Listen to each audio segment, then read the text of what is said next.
Now in today's video, we're going to be running through my team selection ahead of match day 5, of course giving you all the key data you need and talking through my transfer plans which potentially include a -6.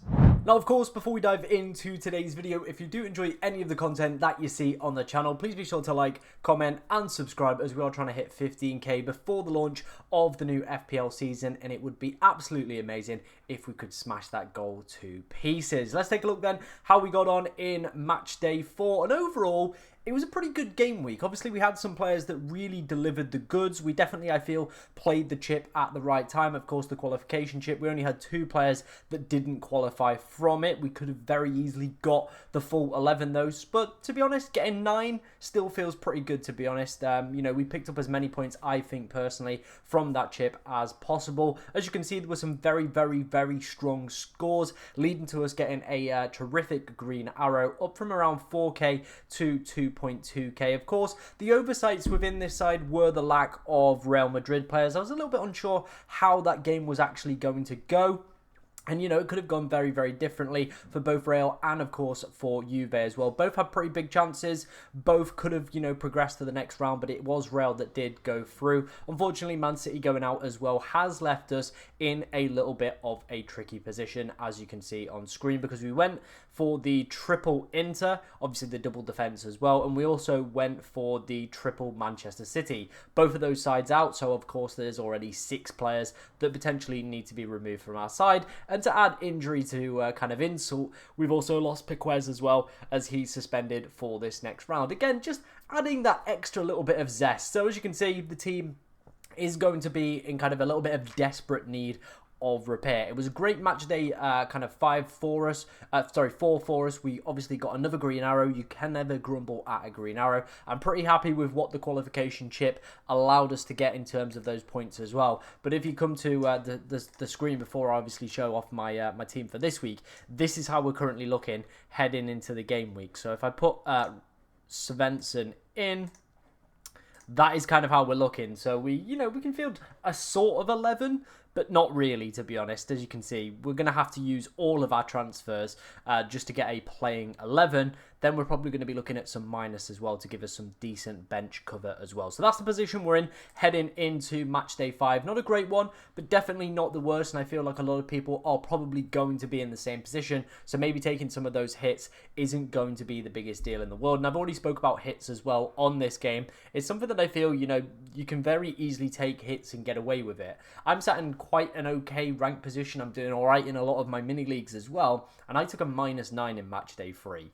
Like, these hits can be very easily kind of, you know, overturned, because you pick up, of course, more points for the players doing the basic action. So 1 point for a clean sheet, 1 point for getting the goals for midfielders and forwards. You've also got additional ways of getting points. Of course, the scouting bonus. You have players that, you know, can get clean sheets from creating chances. There's so much that players can pick up. And, of course, it is a 25% less kind of toll on your hit as well, with it being just a free. So there's lots of reasons that, of course, you can, of course, just get back the minus free hit. Very easy. And that is where I'm at. So I think hits are acceptable, and I think a lot of people are probably going to be playing them this week as well. Let's take a look then at the teams that have the highest chance of progression to the final of this tournament. This, of course, is from Opta Analyst, and as you can see here, Chelsea seems like the team to definitely be taking a look at according to their data model. So high probability of reaching the semi-finals, the biggest out of the lot there with a 74.8% chance, the highest percent chance of winning the final as well, and also the highest percent chance of winning the damn thing. A 1 in 4 opportunity for Chelsea according to Opta's data to be going and winning this tournament. So I definitely think they're a team, of course, like if you myself, you've obviously already got a lot of PSG players. They're probably the team I would be looking to invest in as well, with a very favourable side of the draw. And as we can see from the Opta data as well, they're also backing Chelsea to do exceptionally well in this tournament. Looking at PSG, obviously, I feel like a lot of us if you don't have the wild card, are already pretty loaded into PSG. So I don't think, anybody really needs to be bringing in any extra Paris Saint-Germain players. Real Madrid, if you like myself, you obviously avoided them with a difficult fixtures kind of call in the round of 16. Now, though, I would say against Dortmund, they should be beating them. They should be scoring quite a few as well. So I'm going to obviously look to load up on the Real Madrid assets. Then in terms of the other ones, I guess it's kind of taking your pick of the bunch. Again, I feel like a lot of us probably have a few Bayern Munich assets lying around already anyway, so probably no worth investing there. Maybe some of the Dortmund ones, if you're not in kind of a little bit of a difficult position like myself, potentially might be worth taking out and maybe looking towards some of these teams towards the top. And then, of course, you've got your other teams that, have less of an opportunity of progression, but Al Hilal look like the kind of best of the rest in terms of that worst bunch, if, of course, you are looking for players that potentially could go and get scouting bonus, or, like I said, are going to be on the cheap and favourable side if, budget is a little bit stretched for you, with a 59.8% chance of progressing to the next round of the tournament and an 18.9% chance of reaching the final itself. So pretty decent numbers for them as well. So they're probably my standout team to be looking for those kind of under 5% players, and of course for any cheapies as well, because they do have some, and we'll obviously cover those in a quick second. Let's take a look then at the betting data. This is the stuff that I put together from Bet365. Obviously, when we get close to the deadline, we'll probably get the 11ify numbers. There'll be other numbers as well from other bookmakers and other models, so we'll probably have a better picture of the best teams to target in terms of these numbers. But as of right now, Chelsea looking pretty decent for that clean sheet. We obviously saw them in that Opta side as well, so I definitely think investing into that Chelsea defence, people like Cucurella, if you watched him in their game in the round of 16, a really, really interesting asset. So of course I'm going to be looking at him. Reece James as well. They've got a few players potentially under 5% as well within the cheaper bracket as well. Madrid, again, we saw their high probability of progression to the next round. They top the projected goals and are favourable in terms of a clean sheet this week as well. So Trent, Garcia, Mbappe, Vinny Jr. and Bellingham, Goulet, all fantastic pickups for this week in my opinion.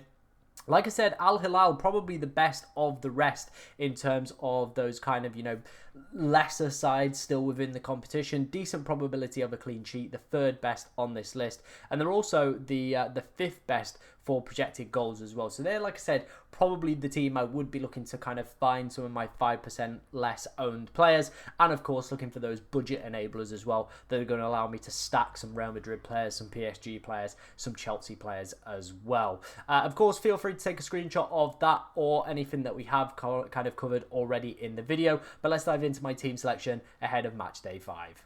Okay, wasting no time, let's dive into the team selection. And as you can see, if you've watched this channel for a long time, I absolutely hate wasting transfers on goalkeepers. So we're not going to select a second goalkeeper with our transfers. We're going to focus it all on outfield players. I just think with there being no goalkeepers under 5% right now, there's no point in me really kind of investing into that position, because the max they can probably score is maybe around a 6 or a 7 pointer. Is it really worth a -3 for that? Potentially not, when we've got Donnarumma with a decent probability of a clean sheet. I would rather focus my transfers, and especially those transfers that are going to cost me hits, on those outfield players in my personal position. Now, if a goalkeeper does become available under that 5% bracket that I feel could have a strong probability of progression to the next round of the competition, then maybe it might tickle my pickle and I might take a look at potentially bringing in another goalkeeper. Moving into the back line then, let's start off first with Cucurella. I obviously spoke about him, and of course Chelsea's decent clean sheet probability according to the bookmakers already, a 40% chance of a clean sheet for them. And if you've watched some of his games, he seems like one of those players that could absolutely explode, not only within this tournament but also within FPL next season as well. The positions that this young man is getting himself into are phenomenal, genuinely cracking, like from an eye test perspective. I'm really, really good at picking out these fullbacks that go on to have really, really good seasons. I've done it with Estepinian. I did it with Munoz like kind of 2 seasons ago when I first saw them play. You see the positions they get into and you kind of get this gist that that something good is about to happen. Now, I feel like Cucurella is on a lot more people's radars. They already know who he is because of what he does for Chelsea, but and Spain, we've already seen him do it in the Euros. But now some of the positions that Maresca has got this guy getting into really, really, like I said, just tickles my pickle. and just passes the eye test instantly for me. So with those clean sheet numbers, definitely going to be one of the picks. Svensson's in there. I think he just kind of has to remain, to be honest, because of the numbers that we've got within the side. Don't feel overly optimistic about Dortmund's opportunities against Real Madrid. We saw that with the Opta data and, of course, the betting data as well. So I don't feel too optimistic about Svensson, but like I said, it's just because we don't have the numbers really to sub him out. Hakimi's in there. I mean, the guy's an absolute broken goat, isn't he, to be honest? Look at some of the points he's already been scoring this season. Back-to-back 14-pointers. 63.6% chance. I imagine he's probably going to be one of the most captain players for that PSG game as well. Now, the data is suggesting it is going to be a difficult game, but I still think he's one of those monsters that, of course, despite not getting a clean sheet, could still come away with an absolute mega haul. Again, one of those players that you just watch and you just see him get into the positions and go, yeah, you shouldn't be there as a fullback, should you? So a little bit broken. Like I said, probably going to be a very popular captaincy option as well heading into this match day. Trent also fits that bracket. He looked really, really good yesterday, in my opinion, from an FPL, fantasy perspective, should I say. Just again, getting in the right positions. His cross, of course, for the goal as well was absolutely stupendous. And the reason I like Trent is he does come off a little bit early in some of the games as well. So you might be able to bank that clean sheet around 60, 70. And if the game goes extra time and, of course, the team concedes, then you're all right, because Trent has, of course, still got his clean sheet. We've already seen that from him in this tournament already. And again, like I said, fits the profile of the defenders I'm really going for. I think we're going to probably struggle to find those defenders under 5% right now, unless, of course, you are looking at kind of, the Fluminense defenders, or maybe there's some potential Al Hilal ones. Of course, I know Renan Lodi is currently under 5%. But overall, I do feel it's probably going to be very, very difficult to find scouting bonus with a team with a high chance of progression and actually a decent chance of winning the game or keeping any sort of clean sheet. So I do think, maybe we are going to potentially be looking to shift away from obviously trying to target those 5% players and just looking for the ones that, can, of course, go and get these mega hauls. And I feel like that's what all these defenders have the capability to go and do this game week. Of course, Svensson probably a little bit immune to that, given the poor fixture that is lining up for him. João Cancelo, I mean, if you played FPL down the years, you know what this guy's about as well. Another one that is just a marauding fullback that gets up the pitch, gets the opportunity for those clean sheets. But like I said, I am tempted with Renan Lodi, currently under 5%. He could be the nice cheat code that, of course, does unlock, the scouting bonus within that back line. But I think, I've got the money. Why don't I just pick João Cancelo, a player that has done okay across this tournament already. And like I said, from his FPL days, we know what this guy is definitely capable of as well. Enzo Fernandez, I was a little bit disappointed with. Obviously, an early substitution in the last round against Benfica as well. But, he's still a decent asset to definitely hold within the squad. So there's going to be no plans to, of course, take him out. Same goes with Kvaratskhelia. Again, PSG, they are heavy favourites heading into that fixture. Second in terms of chance progression of winning the whole damn tournament now. I would, of course, like Dembele in there, and maybe that does offer itself up as a potential another minus, but I think switching from Kvaratskhelia to Dembele feels a little bit counterproductive right now because, Kvaratskhelia's had a decent tournament. I know, of course, he got no attacking returns in the last game, but I feel now with the more difficult opponents coming up, he's probably going to be taking his game to an extra level. Elise, again, it's not an ideal fixture, but again, because we're so short of the numbers, we are, of course, just going to have to stick with him for this game week. It's not the most ideal fixture on paper, but again, like I said, with us already taking a -6, I don't want to go ridiculous with a -9. And I think he just has to remain within the squad for this game week. Vitinha I'm pretty happy about, to be honest. He's been doing really, really well across this tournament. And he's getting into some pretty dangerous positions as well, considering usually how deep he does play. He is a penalty taker as well. And as we've already seen across this tournament, penalty taking is an absolute cheat code. The current top goal scorer of the competition is Di Maria with 4. And all of his goals have come from the penalty spot. So, always picking those penalty takers does work out sometimes. And yeah, I definitely think, PSG could go and get a penalty in this game, and Vitinha, of course, will be the beneficiary from that. Pedro Neto, every game this man has started, he's got himself on the score sheet. Now, I've been flirting with the idea of potentially going for Palmer, but of course that would then mean maybe potentially sacrificing Trent, probably looking at cheaper replacements for Cucurella. So I don't like it as an option. So I think we're going to go with Pedro Neto. He's had a really, really good tournament. Absolutely cracking from him already. So I think he's going to be, one of those picks that just keeps delivering the goods and hopefully can do it for us in the next round as well. Moving into our attackers, we're going to start off with Kylian Mbappe. Now, this one is a big risk. It is a big risk. He obviously just came back, played 22 minutes. The safer option is probably Vinny, but you think if Mbappe's starting, again, getting that penalty taker in, getting the number 9 in against a pretty shaky Dortmund defence across this whole tournament, yeah, I'm just looking at it thinking, I do think maybe it is worth taking that gamble on Kylian Mbappe. Now, of course, we still might potentially look at going for, Vinny Jr. But for right now, I do think Kylian Mbappe is going to be the pick that I'm going to be leading towards. Our 4 million striker, I really like this one from Al Hilal. His ownership has gone from 1.1% to 10.2%, by the way, since that result. So, of course, there's going to be no scouting bonus for him.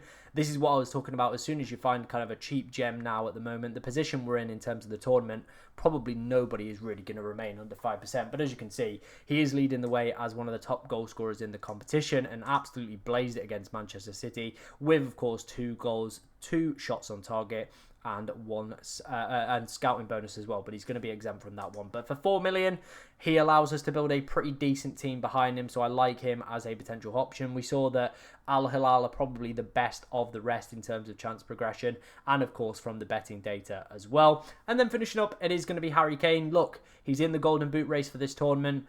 It's not the easiest fixture on paper, but you feel like, again, having that penalty taker, you never know what could happen. Maybe a moment of lapse of concentration. And Kane is one of the best number 9s in world football. Regardless of who he's playing, he still potentially should get some decent minutes in his tank and definitely look like a pretty good option. That was my team heading into match day 5 then. Let me know what you think of the -6. Is it a little bit too much or is it justified? Let me know, of course, your dilemmas in the comment section below and we'll try and help you out as much as possible. And I will be live for the deadline on Friday as well after I finish work, so probably about 5:30, 6 o'clock with the deadline at 7 o'clock. Thank you very much for watching today, ladies and gentlemen, and good luck in match day 5.